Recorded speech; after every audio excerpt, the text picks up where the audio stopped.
Marina Isaura G.A. Persson, ou simplesmente Marina Persson, nasceu na cidade de São Paulo no dia 15 de fevereiro de 1969. É formada em cinema pela Escola de Comunicações e Artes da Universidade de São Paulo, a ECA-USP. É filha do cineasta e diretor teatral Luiz Sérgio Persson e da também cineasta Regina G.A. É apresentadora, diretora, roteirista e atriz.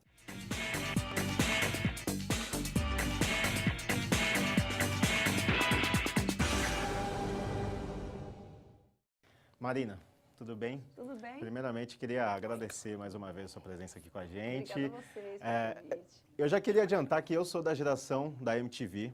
Ah, é? 2000, anos 2000, acompanho Jura? muito a sua Tem cara carreira. que não tinha outra Não. cidade toda, não. Acompanhava bastante a sua carreira e a gente vai focar um pouquinho nesse início da sua carreira, então, nessa fase da MTV. E eu vou convidar ali o Rodrigo, que já tem uma primeira pergunta aí para você sobre essa sua fase. Eu sou aqui, o de amarelo. Você é o Rodrigo. Tudo bem? Eu, como Hector, também sou um grande fã, vivi muito dessa época e eu amava. E você já falou em várias entrevistas que, na época, a área de cinema estava muito complicada. Sim. E, por conta disso, aceitou a proposta da MTV em 93 como produtora e depois, em 95, se tornou a VJ. Sim. E como que foi essa mudança de produção para ser VJ? Como que foi de trás das câmeras para frente? Foi só um passo? Foi difícil? Como é que foi? Não, foi assim, era uma coisa que eu acho que de alguma forma eu queria também, porque quando eu fui trabalhar na MTV, para mim era tudo muito novo.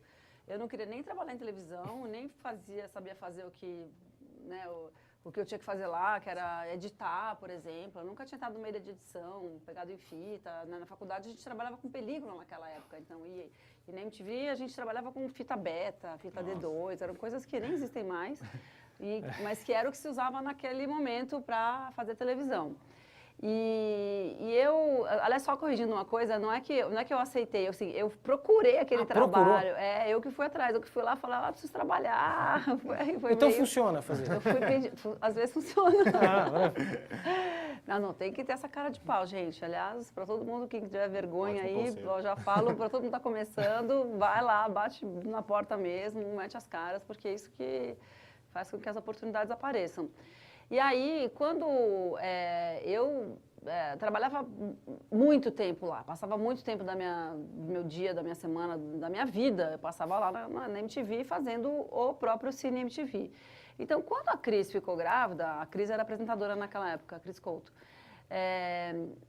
foi ela que sugeriu, mas para mim era uma coisa que eu falava, poxa, eu tenho vontade também, né? Eu já faço toda a parte de trás. Então, para mim, assim, apresentar era só ter uma coisa de quebrar aquela timidez, que eu, de fato, eu era muito tímida, eu era muito envergonhada. Eu era péssima, na verdade. Eu era aquele teste, até hoje, assim, quando eu olho o teste, eu falo assim, gente, quem contratou essa pessoa? Meu Deus do céu, não tinha jeito de nada, era toda dura, tensa, sabe? Assim, era uma coisa que eu realmente aprendi a fazer. Mas mesmo assim você tinha essa vontade de passar? Eu tinha, então, só que Só esperava uma oportunidade. Eu tinha nervosismo que atrapalhava, falta de experiência, ficava muito tensa, eu não sabia ler teleprompter, tudo conspirava para o contrário. Porém, eu tinha uma coisa que a direção naquela época prezava muito, que era conhecimento. E aí foi assim, eles foram me moldando. Run DMC nos piores clipes do mundo. Meu filho, mais cedo ou mais tarde, todos pintam por aqui, ninguém escapa das garras da nossa produção, que é implacável. E aí quando você pegou essa oportunidade, né, passou para frente das câmeras, eu que acompanhei a MTV aí ao longo de todos esses anos que você ficou lá, a gente sabe que você apresentou de A a Z lá dentro, né? Você fez de tudo lá dentro, de cinema, comportamento, música, tudo. Total. E eu tenho muita curiosidade de saber como é que era esse processo interno, dessa mudança, né, repentina de programa, assim. Daí uma semana alguém falava assim, olha, escuta, você está falando de cinema, hoje você vai falar de comportamento de adolescentes. Como é que era esse processo? Aí foi outra coisa, não era assim, era um pouco, eu que também busquei isso, porque... Eu fazia programa de cinema que eu gostava, eu conhecia, então para mim era uma coisa fácil, gostosa de fazer, mas eu também sempre gostei de música. Eu sempre fui uma adolescente que gostava muito de música. Sim. E para além disso, tinha uma coisa também de você querer fazer outra coisa, de você fazer de fazer uma coisa diferente dentro daquilo. Então eu já sabia apresentar, já sabia LTP, já estava sabe, com uma super cancha ali de fazer aquele programa semanal que eu já conhecia, Então você acaba enjoando Sim, também. Por você mais vai- que você goste, Exato. você fala, nossa, vamos fazer outra coisa? Chega uma hora que cai numa rotina, né? Você quer coisas diferentes. Eu queria desafio, eu queria fazer programa ao vivo, eu queria falar de música, eu queria brincar mais. O Cine era mais certinho, era um programa semanal, eu queria fazer programa diário, ao vivo. Eu queria falar com a audiência na hora, sabe? Eu queria... E aí foi assim que eu fui falando, gente, eu quero fazer isso. E aí eu lembro que a primeira vez que eu falei com a Cris Lobo, que era minha chefe na época, ela falou, nossa, como é que eu nunca pensei nisso? Claro! E aí, assim, deu um mês, eu estava apresentando um programa de música na madrugada. E assim foi indo. Tinha muito disso, né? De vocês trazerem ideias novas, né? E a emissora ir abraçando essas iniciativas. Tinha as duas de vocês. coisas. A gente podia levar projetos, a gente podia... Na verdade, era o que eu mais fazia. Eu contribuía muito quando já tinha um pré-formato de alguma coisa. E aí a gente tipo, ia lá e falava, não, tem que ser assim, tem que ser assado. As reuniões de pauta sempre eram muito assim, intensas, incluíam os... Não todos os VJs, não era todo mundo que queria fazer isso, mas por mim eu ia, eu gostava. E é isso, eles eram muito ousados, entendeu? A gente, eu brinco assim, a chefia dos sonhos da MTV, porque eles eram mais loucos que a gente. A gente era louco, mas eles eram mais ainda de topar, vamos! Programa assim, vamos fazer isso! Mas a gente percebia um pouco dessa loucura vendo MTV, né? Porque a gente percebia que, pelo menos pra gente que era telespectador, tinha um clima bem amigável ali de parceria, né? Entre os VJs também.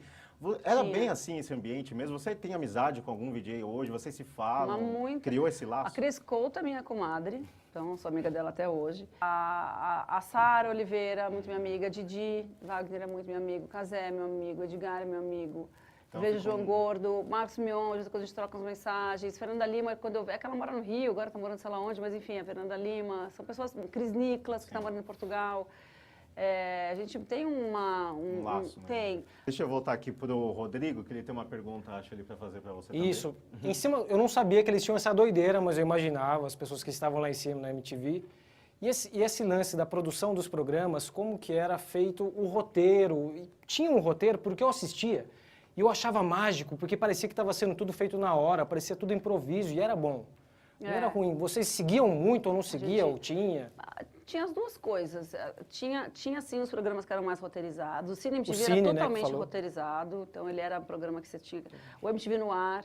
Aliás, parênteses, que eu esqueci de falar de duas pessoas que eu sou super amiga. A Astrid Fontenelles e a Cacá Margo, que são meus super amigos até Devem hoje. estar assistindo, vão te cobrar. A gente está na Globo agora. Gente, é dos meus melhores amigos da vida. Eu até esqueço que ele era da MTV, de tão amiga. É verdade. É muita assim, gente, muita Enfim, fechou parênteses. O que você estava falando mesmo? Eu esqueci. Da questão dos improvisos, do roteiro. Sim. Tinha coisa que era muito bem roteirizada, toda certinha ali. Tinha coisa que era, por exemplo, os programas de audiência, que tinha... Supernova, vai pegar um exemplo. Programa ao vivo, à tarde, Supernova, passava clipe, a gente tinha... Foi o começo da interação com a audiência, né? O começo do e-mail também. Imagina, a gente está falando dos anos 2000. Que é isso, a gente recebia o e-mail na hora da audiência, entendeu? Antes do e-mail, não sei se vocês lembram, tinha um programa do Casé chamado Teleguiado, que ele ligava para casa das pessoas. Clássico. Maravilhoso, maravilhoso. Gente, olha que tempo bom. Eu fiquei até feliz que eu lembrei desse programa, porque realmente era muito bom. Alô? Alô, eu gostaria de falar com a Renata, por favor. Sou eu. É você mesmo? Aham. Tá me enganando, não? Não. Você acaba de enganar o videoclipe da nossa televisão. E aí, enfim, pós-telefonema, a gente tinha o e-mail. E aí a gente respondia na hora e tal, então isso tudo era completamente improvisado. Mas os ao vivos, em geral, eram improvisados. Tinha muito improviso, porém a gente tinha lá uma coisa, digamos que sim, não podia ter uma barriga, um vazio, sempre tinha o que enfiar. E você tinha o ponto eletrônico. Então era uma mistura das duas coisas, entendeu? Eu gostava de improvisar. Meninas Veneno também era um programa que era roteirizado, mas que você não roteiriza o que a pessoa vai responder. Sim, é verdade. Né? Você joga a pergunta, a pessoa responde uma coisa, você tem que pegar aquela resposta, porque senão você fica só, tipo, uma pessoa que faz a pergunta e não interage. Você tem que interagir com o que está sendo falado ali, né? Exatamente. E falando em interação, acho que dá tempo da gente ter uma perguntinha da plateia. Dá. Vem cá, Lê, queria fazer... Oi, tudo bem, Marina? Oi, Alessandra, tudo bom? Tudo jóia. Seguinte, eu queria saber qual o programa que você mais se identificou na MTV? Você, esse é a minha cara. Então, essa pergunta é tipo assim, qual é o seu filho favorito? Se você tivesse que escolher um programa. Não, assim, eu acho que o Cine MTV eu tenho um carinho especial porque foi o primeiro programa, um programa que me levou para frente das câmeras e é um programa que é um assunto que eu adorava falar e tal. Então, esse é um programa que eu gosto muito. O Meninas Veneno foi o programa que me tirou, digamos assim, de um lugar, sei lá, meio Zona de conforto. normal ali e me colocou como... Foi o primeiro programa depois do Cine, assim, que era eu, entendeu? Aquele programa era feito... Sim. moldado para mim, digamos assim. Foi um programa que eu participei da concepção e tudo mais. E é isso, dependia muito da personalidade a Cris Lobo, de novo, minha chefe, falava assim, a Yahá falava assim, você é aquela irmã mais velha que vai, tipo, dar conselho, que sabe ouvir. E eu sou, de fato, eu sou uma pessoa que... Eu gosto de ouvir história, eu gosto de escutar, então eu sou uma boa amiga nesse sentido. E dou conselho, errado ou não sei. Pode ser bom, pode ser ruim, de fato é que eu dou palpite. Mas esse programa, então, tinha um toque Então, muito tinha pessoal para isso, você. tinha. Então, por isso que tem essa... Então eu tenho esse carinho. E o Top Top é um outro programa que eu amava fazer. Não é difícil escolher um programa Todo programa só. vai deixar alguma memória especial, É, né? porque, gente, pensa assim, eu fiquei 18 anos. Sim, sim, é Então, muita coisa. Teve tempo pra tudo, assim. É que nem você ter vários namorados na vida. Então, qual namorado você ama mais? Cada época teve o seu namorado. A gente vai explorar ainda mais isso. Acho que vamos Isso, passar vamos encerrar.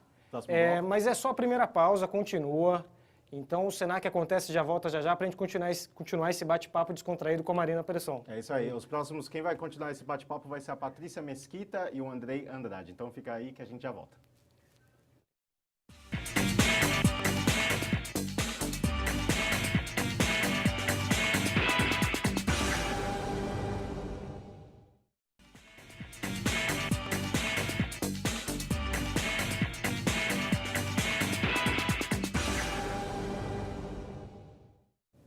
Estamos de volta com o Senac Acontece. Hoje a nossa convidada é a apresentadora, cineasta e atriz Marina Persson.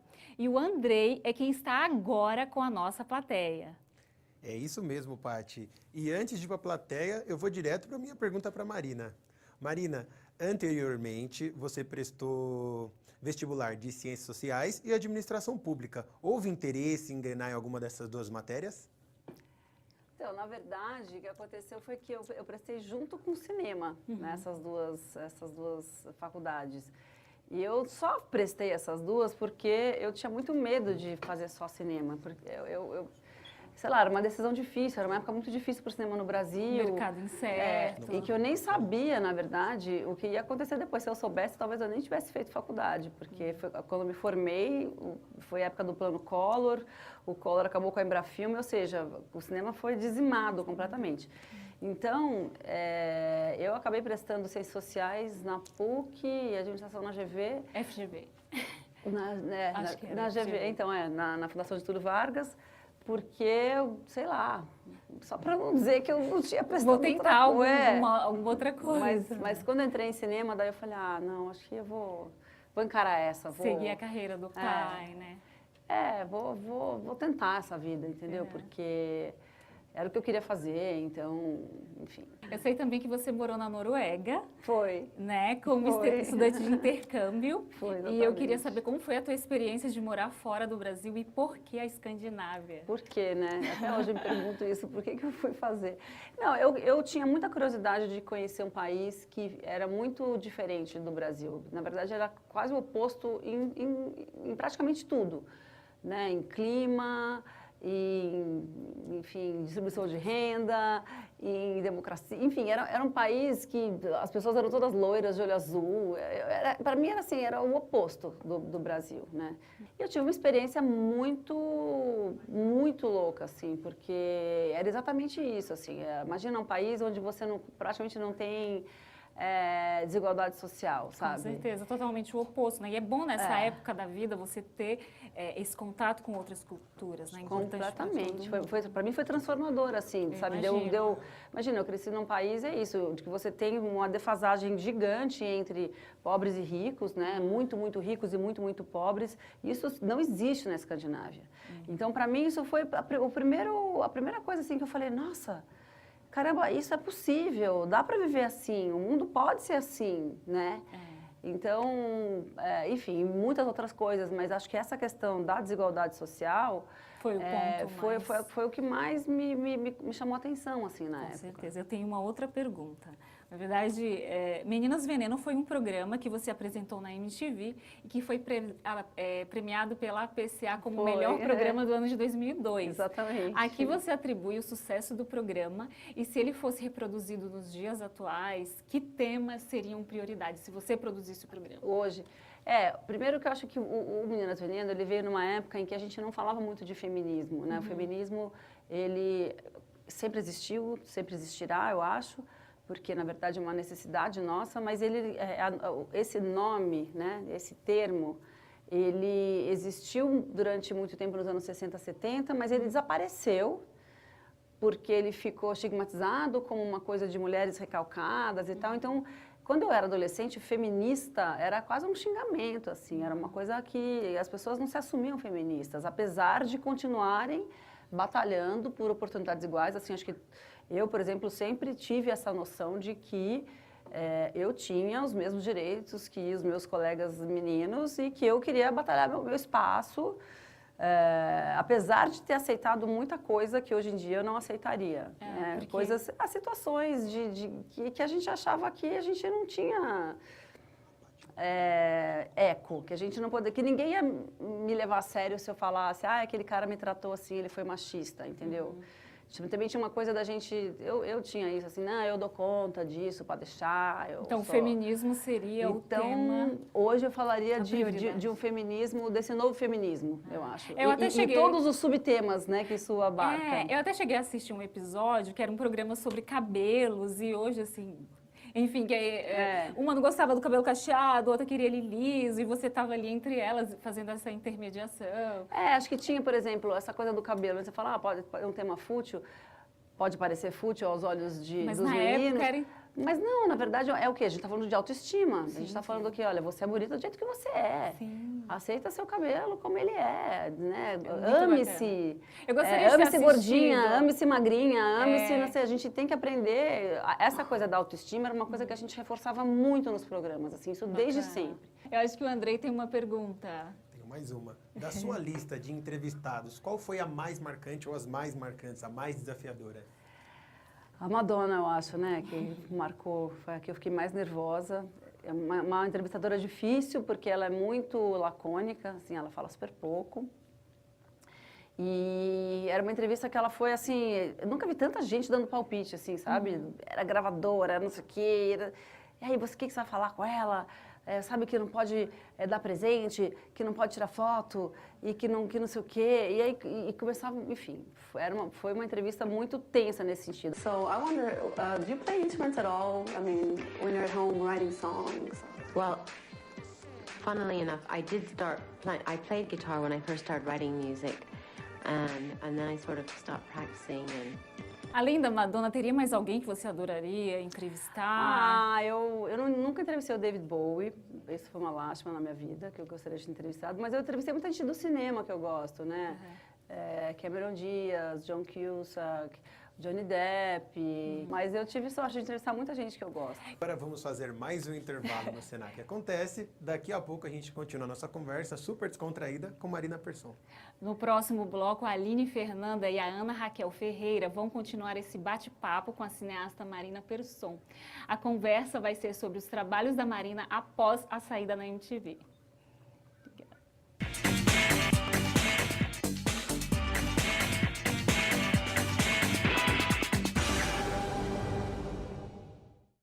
De volta com o Senac Acontece, com a cineasta Marina Persson. E nesse bloco eu tenho a companhia da Ana Raquel Ferreira. Eu tô aqui junto do público e agora a gente quer saber os trabalhos que a Marina realizou em outras emissoras depois da MTV. É isso aí, Marina. A gente deu uma olhada que quando você saiu da emissora, tudo que te procurava para falar sobre cinema. E aí você quis fazer outras coisas, né? Foi um desafio para você mostrar essas outras Marinas que você queria mostrar. Você conseguiu mostrar essas outras Marinas ou tem alguma faceta ainda que a gente pode aguardar por aí? Então, na verdade, quando eu saí da MTV, eu saí para fazer cinema. Era isso que eu queria fazer da minha vida. Eu tinha estudado para fazer isso e durante todos os anos que eu estive na MTV, eu nunca abandonei a ideia de fazer filmes. E enquanto eu estava na MTV, eu consegui fazer um curta-metragem, que foi Almoço Executivo. O que a gente vai comer? Olha só, o que vocês acham de a gente pedir 3 pratos desses aqui, ó, que eles chamam de almoço executivo, e dividir pra todo mundo? Não, eu tô fora. Tem molinho? Tem molinho, mãe. Pra mim tá legal. Depois eu fiz o Person, foi um documentário sobre meu pai. Ele tinha acabado de inaugurar o Teatro Augusta com aquele grande Coca-Cola. Em seguida, em 74, veio Aquelas Senhoritas, que foi um escândalo na época, né? E aí, quando eu saí, eu falei assim, gente, agora é o momento de eu fazer aquele projeto de longa-metragem que eu estou acalentando na época, fazia já 5 anos que eu estava tentando levantar a produção e não estava conseguindo. Então, quando me chamaram para a TV Cultura, foi para fazer um programa já era uma coisa diferente do cinema, era para fazer um programa de arquivos da TV Cultura, era o Cultura Retrô.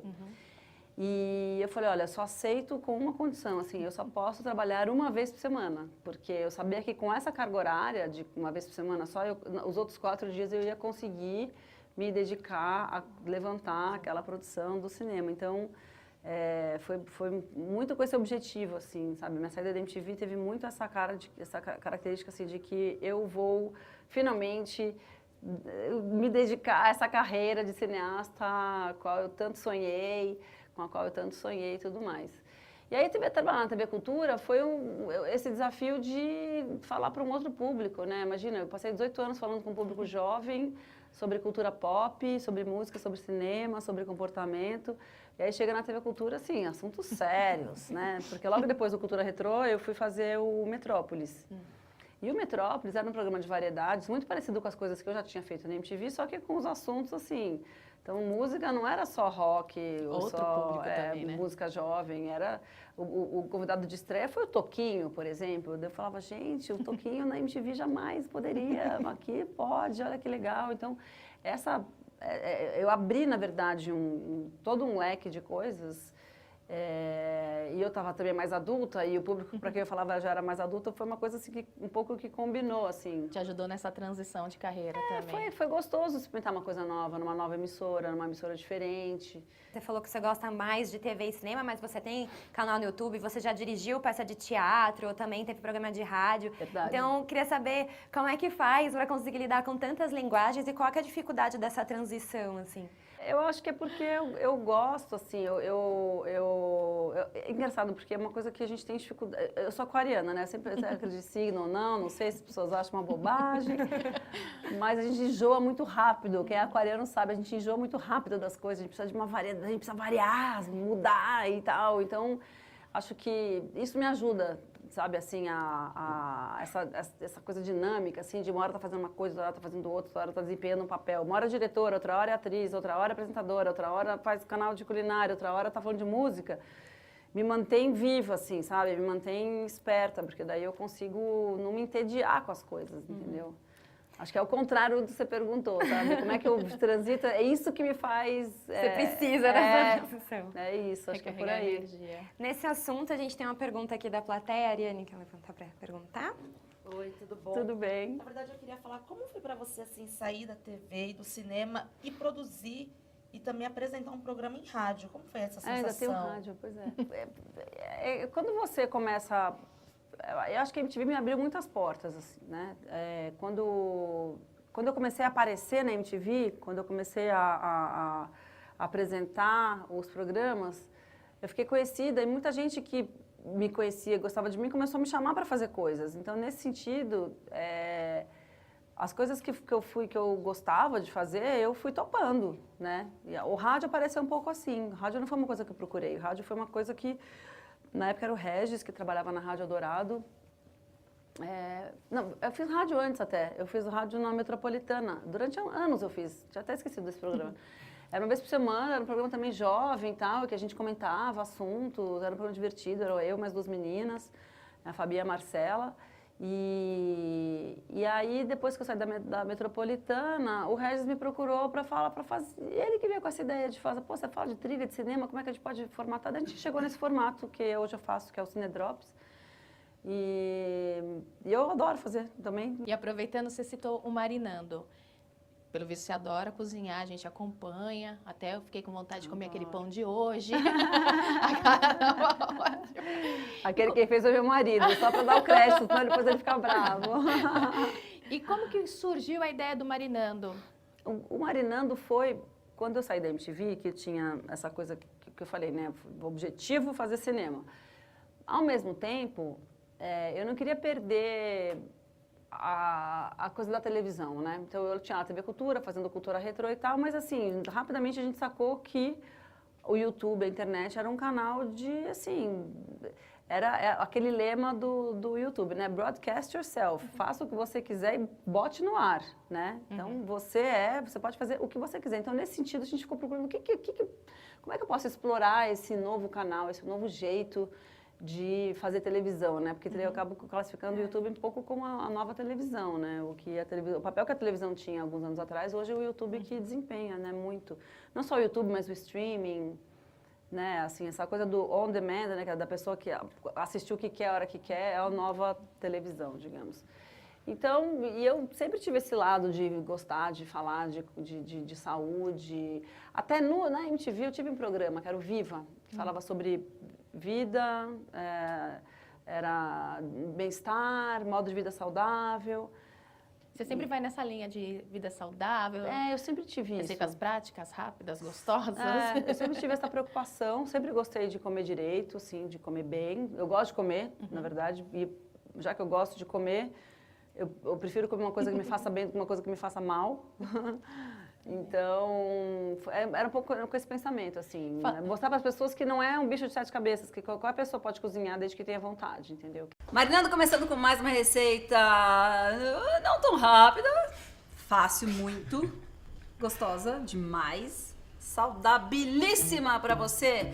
É um purê de beterraba com queijo de cabra e za'atar. Uma delícia. E eu fiquei muito feliz que você falou que vai voltar com o canal, porque eu falei, nossa, mais de 61 mil seguidores. Nem me fala, menina. Tá E todo aí, mundo lá esperando a receita como nova. Que você me para um canal desse, né? E assim, deve ter sido uma decisão também bem desafiadora para, vamos parar agora? Não, nunca foi uma decisão de parar. Sempre foi assim, não dá um tempinho, vamos só pra gente se reestruturar, se reformular. E aí o mundo vai atropelando, é aquela coisa que você tem que botar na agenda, mas enquanto não tem isso, a gente vai levando. E para terminar, no programa Papel da Vida, você sempre pergunta para os atores qual é o papel da sua vida. E qual é o papel da sua vida, Marina? No cinema é o Canção da Volta. É o Canção da Volta, o filme que eu fiz como protagonista, eu, João Miguel, direção do Gustavo, Rosa de Moura, e tá no Now. Aí, ó, pra assistir. Podemos assistir. E aí, agora com você, né? Agora a gente vai fazer mais uma pausa aqui no Senac Acontece, mas a gente volta logo para continuar esse bate-papo com a Marina Persson. E ainda tem muita pergunta para fazer no próximo bloco com a Alessandra Galo e a Ariane Arrabal, que vem comandar essa conversa. Não saia daí, é rapidinho.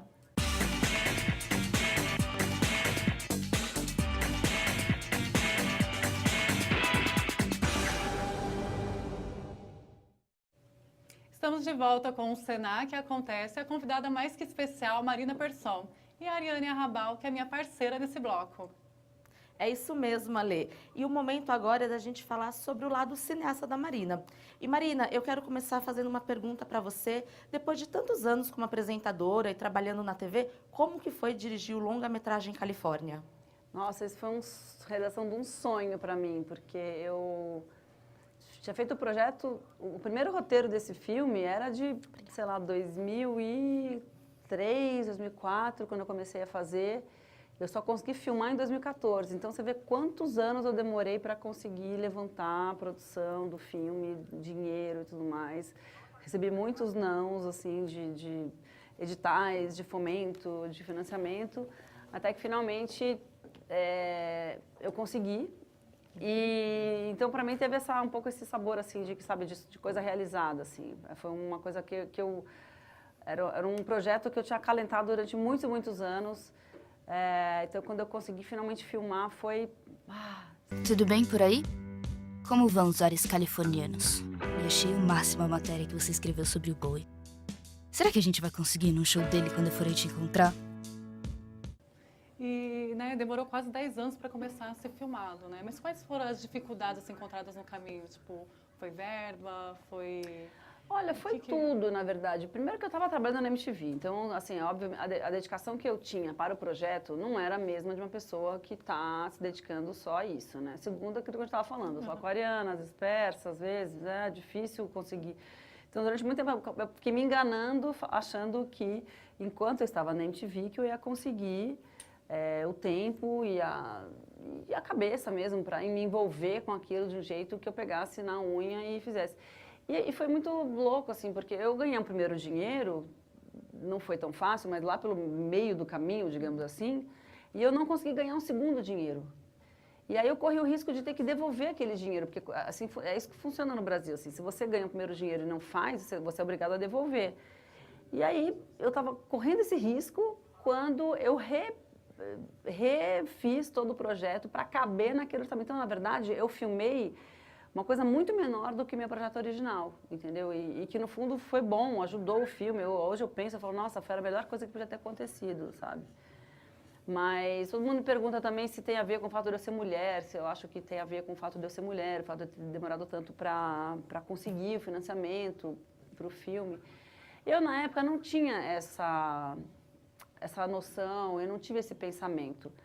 Mas, hoje, pensando, né, em termos assim, quando eu quando eu fazia escola de cinema, quando eu estava na ECA, 50% dos alunos eram meninas, 50% eram meninos. Então, e todo mundo queria dirigir, praticamente.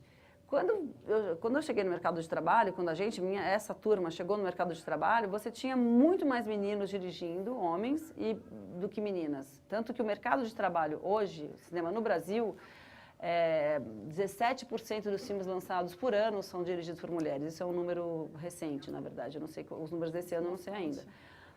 Então, alguma coisa está errada. Você vê que, de fato, é mais difícil para as mulheres conseguir dirigir um filme no Brasil e no mundo. Isso não é uma coisa Brasil, não. Isso aí é uma coisa que está no mundo inteiro. Então, é uma coisa que a gente tem que prestar atenção. A gente tem que ver, porque, assim, se todo mundo se diz interessado, por que na hora do mercado de trabalho você tem muito mais homens dirigindo, tem alguma distorção aí no meio do caminho, né? E o que você acha? Falta de crença na mulher? É porque o mercado ele é machista? O mundo é machista, né? A gente vive, a sociedade é machista, o mundo é machista, o mercado de trabalho é muito machista ainda. E eu acho que faz parte da luta das mulheres, todas, batalhar por esse espaço, não só das mulheres, mas também dos homens, porque é bom para todo mundo que isso seja assim, que a gente consiga oportunidades iguais. Né? É sobre isso que a gente fala. O feminismo, na verdade, todo é sobre oportunidades iguais. Né? Nós queremos as mesmas oportunidades no mercado de trabalho, a gente quer as mesmas oportunidades financeiras, a gente quer, enfim, a gente quer isso. A gente não quer ser igual aos homens, a gente só quer oportunidades iguais. Equidade. Com certeza. Ariana, acho que tem mais uma perguntinha pra gente. Eu quero voltar um pouco ainda para o Califórnia, e eu li que a inspiração inicial do filme, assim, do roteiro, foi sua adolescência nos anos 80. Sim. E eu vi o filme, achei muito bom. E eu queria saber o que tem de você no filme e nos personagens, além da admiração pelo Boi, que é o cantor que a Teca mais gosta, assim. Então, o Califórnia não é autobiográfico, mas ele tem, de fato, muitas histórias, coisas autobiográficas, elementos, né, digamos assim. São coisas que aconteceram comigo, com pessoas próximas a mim, ou coisas que eu inventei. Então, acho que essa coisa da Estela gostar muito do David Bowie, isso era eu, né? O fato daquele menino, JM, ser daquele jeito, também tem a ver comigo, porque o JM é uma espécie de idealização do que era o meu homem ideal. Né? Quando você era jovem. Quando eu era adolescente, né? Ele queria que e, de fato, tinha um menino que a gente, assim, que eu e minhas amigas, a gente se derretia por ele. Ele era, tipo, tinha aquela carinha do Caio, do Caio Orovics, que se vestia daquele jeito, meio dark. Eu meio que transformei tanto a Clara, que ficou muito parecida comigo, quanto o Caio, que ficou muito parecido com esse cara. Foram dois personagens que eu fui moldando, assim, a minha memória do que era aquela época. Mas o Califórnia partiu dessa minha vontade de falar sobre o que era ser jovem nos anos 80 no Brasil. E um dos elementos que tinha, e aí não tem nada de autobiográfico, é a história do tio que volta dos Estados Unidos com AIDS. E como que foi essa experiência de trabalhar com a maioria dos atores, todos amadores, assim que eu posso chamar? Que a maioria não tinha experiência. Sim, muito jovens, né?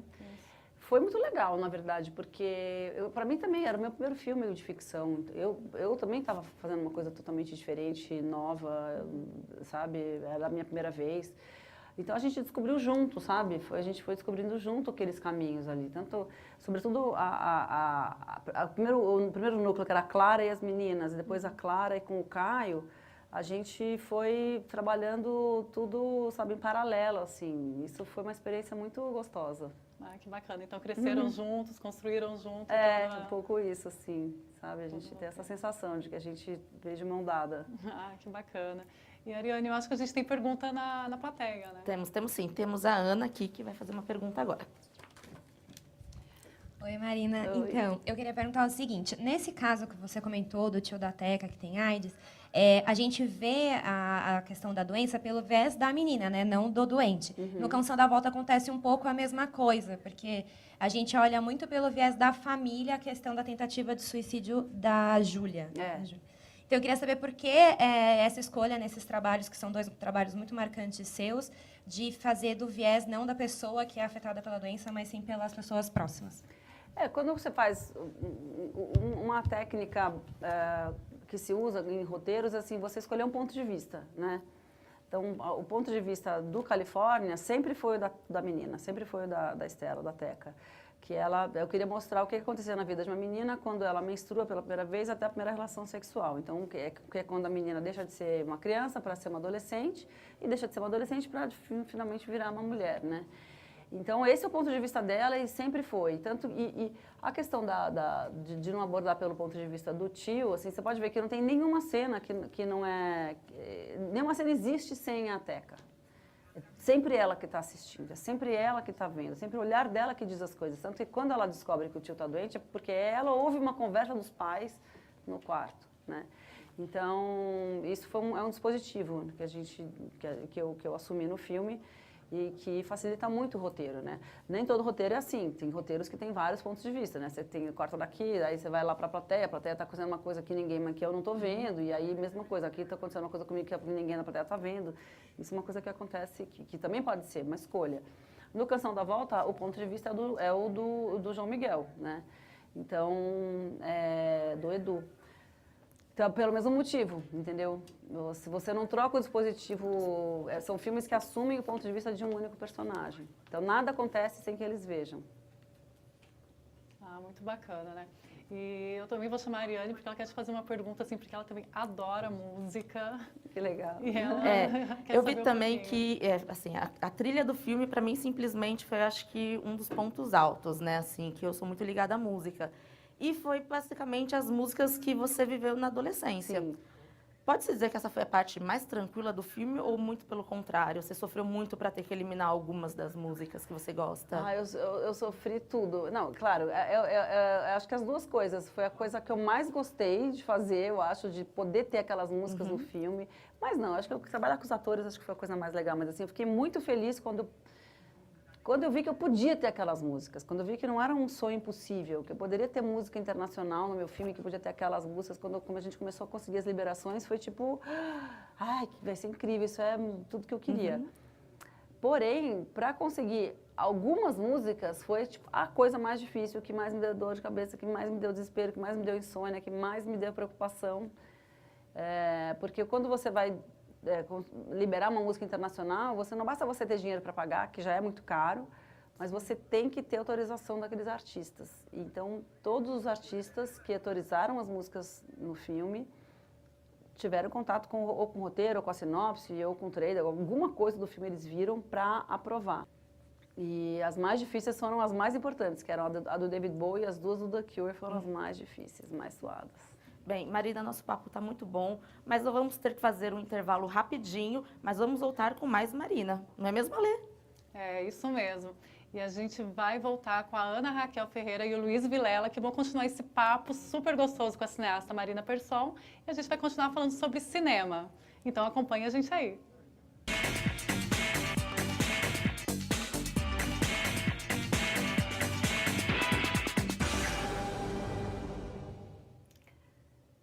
começamos agora o último bloco do nosso Senac Acontece com a cineasta Marina Persson. Neste bloco eu tenho a companhia do Luiz Vilela. É isso aí, Ana. E estou aqui junto com a nossa plateia e já quero saber quem tem pergunta para Marina Persson. Eu acho Já que a tem Aline, uma pessoa ali, ó. a Aline tem uma pergunta. Pode falar, Aline. Marina, você gosta muito de cinema e muito de música. Você pensa em fazer algum musical? Nunca pensei em fazer musical nesses, tipo Broadway, assim, não. Mas filme musical, acho que nunca pensei, sabia? Engraçado, né? Mas eu nunca pensei.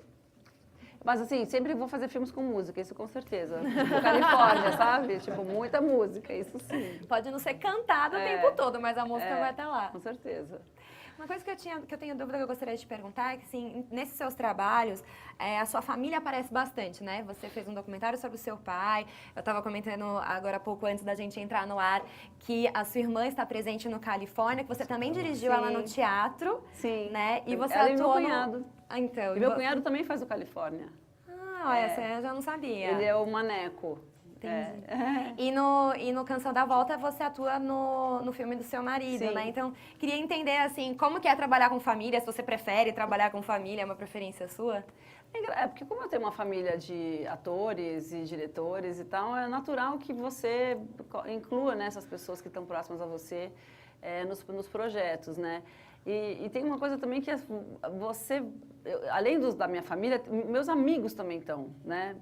E meus amigos, e tem essas pessoas que acabam virando sua família, que, por exemplo, a Clara e o Caio, né, que são os atores do Califórnia, são pessoas que são muito próximas a mim hoje em dia. Então, também considero eles já minha família expandida, sabe? É gostoso trabalhar em família, é gostoso trabalhar com amigos. Acho que o Luiz tem uma pergunta. Sim, tem. Marina, existe algo assim que você não gostaria de fazer no cinema? No cinema? Que você, assim, não faria de jeito nenhum? Que eu não faria de jeito nenhum, não sei, porque cinema às vezes paga bem, né? Então a gente pode ser que ele se venda. Eu falei, filme de terror, eu não gosto de filme de terror, mas sei lá, se pagar bem, assim... Não, eu não sei, eu acho que eu não entraria num esquema, não faria uma coisa que eu não tenho autonomia artística, por exemplo, sabe? Sim. Então, assim, uma coisa que eu sei que o esquema é assim, do diretor que está lá para executar um job e não ter nenhuma ingerência sobre o que está sendo feito, não poder, sabe, ter a palavra final sobre alguma coisa ou outra ali que, sei lá, que você considera fundamental.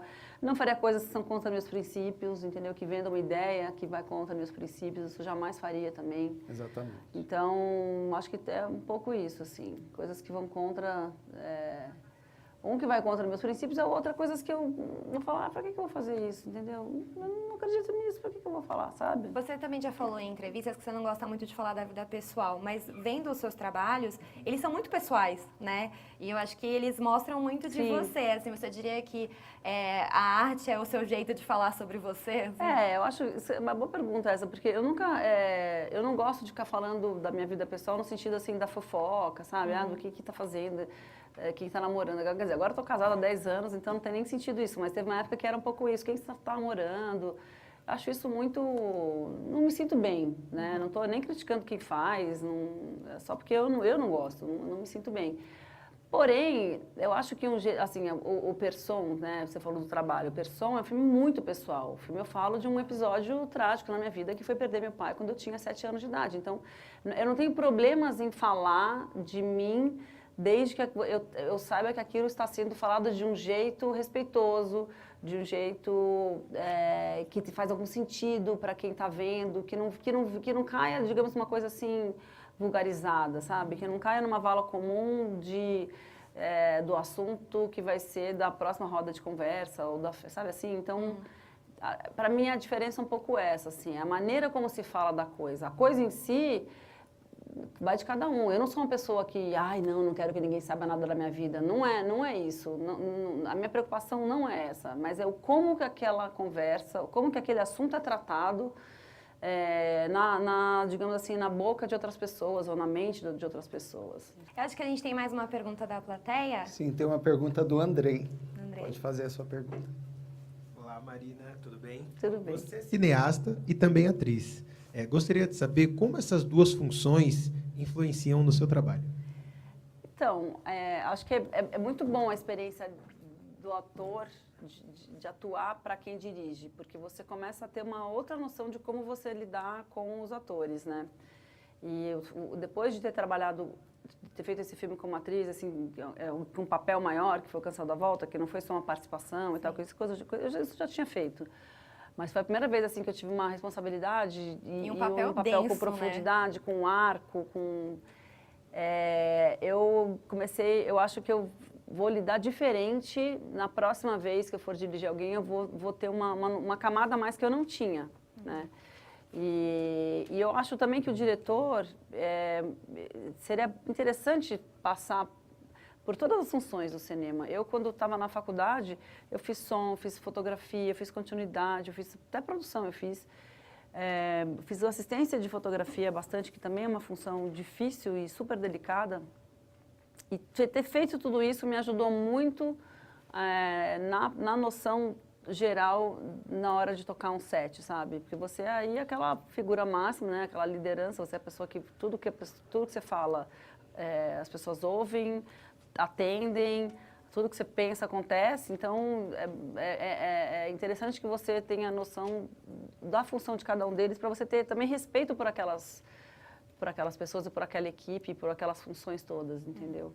E para atuar, ser diretora também mudou alguma coisa, assim? Não fica aquela vontadezinha de dirigir? Eu, quando fui atriz desse filme, do Canção da Volta, eu consegui me despir totalmente da figura da diretora, até porque para mim já era muita coisa, porque para mim foi muito trabalhoso desempenhar aquele papel. Eu tive que me dedicar muito, estudar muito, me preparar muito.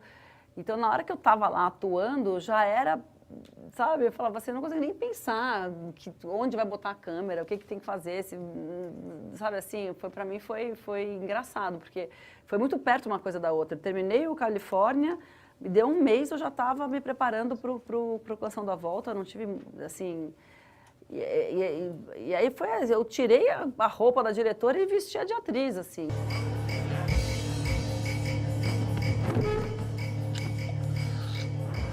Sou eu que mando aqui nessa casa, porra! Posso fazer uma pergunta? Claro, o que é? Por que você quis se matar? Eu queria saber também, você falou um negócio de muito tempo, né? Você mudou muito o roteiro de Califórnia, assim, os projetos foram mudando muito ao longo do tempo, já que demorou tanto para ser produzido? Mas muda o tempo inteiro, assim, enquanto existir um roteiro, ele vai ser, assim, enquanto você não fechar o corte final, na ilha de edição, você vai mudar o roteiro. Porque ele muda antes de filmar, ele muda quando você consegue achar os atores, ele muda quando você acha a locação, ele muda quando você está filmando, ele muda na montagem, aí ele muda... Gente, eu não sei, é a coisa que mais muda. Tanto que se você pegar um roteiro de filme, em geral, os roteiros que a gente lê dos filmes, eles são transcrições do que está na tela, o que não quer dizer que aquilo tenha sido escrito daquele jeito. Maior parte, esmagadora maior parte das vezes, não. É uma coisa totalmente diferente do que tem lá no papel, do que vai para a tela. Como que é essa decisão, assim, recentemente eu vi uma conversa com a Laís Bodansky falando sobre Como os Nossos Pais, e ela falou da dificuldade de encerrar, assim, que toda vez que ela assistia de novo, ela, acho que dá pra fazer um ajuste aqui, um ajuste acolá, e que era muito difícil esse desapego, de falar assim, não, agora você tá tem pronto. Você tem que aceitar que você tem que parar alguma hora. É assim, alguma hora o produtor fala assim, amanhã você vai fechar esse filme, você não pode mais mexer. Aí você fecha. Aí acontece alguma coisa, você fala assim, não, só mais uma coisinha. Olha, tá bom. Aí você consegue, tipo, 3 vezes. Na 4ª vez você fala assim, agora não dá mais. Agora sim, você fechou esse corte, é assim que vai. Aí você aceita, entendeu? Basicamente é assim. É uma hora... É contra a sua vontade. É uma hora que você... É só porque você tem que parar uma hora. Porque senão você fica eternamente mudando, é verdade. A gente nunca tá totalmente feliz. É muito difícil mesmo. Muito, então, mas tem que aceitar. Faz parte do exercício, sabe? Entendi. Uma última pergunta que eu queria fazer é a seguinte, em Califórnia você escolheu falar de um período específico de tempo da personagem, e A Canção da Volta também é um período específico ali, é um processo. Nos próximos projetos que você vai fazer, que você pretende fazer, a gente pode esperar esse tipo de coisa, assim, você valoriza mais o processo do que um final diferente, porque você não tem um um final de um clímax gigantesco, né? Sim. Pelo menos para mim, o que mais interessou nos 2 filmes foi entender o processo. Eu acho que cada projeto tem uma característica, assim, né? Eu agora estou tentando, o meu próximo projeto eu estou tentando fazer de um jeito que